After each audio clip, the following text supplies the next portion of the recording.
In this video, I will show you how to disable Windows 11 telemetry services in Windows 11. To get started, simply go to Windows settings, then go to privacy and security. From here, under Windows permissions, find diagnostics and feedback.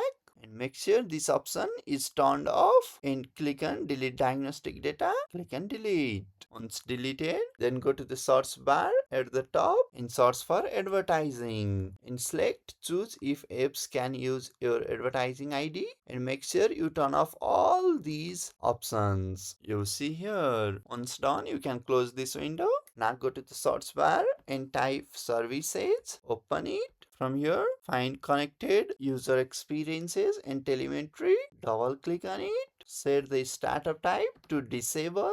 And if the service status is running, just click on stop over here and then click on apply and then OK. Now close the services window and restart your computer and the job is done. If you found this video helpful, subscribe to Mac369 and hit a like.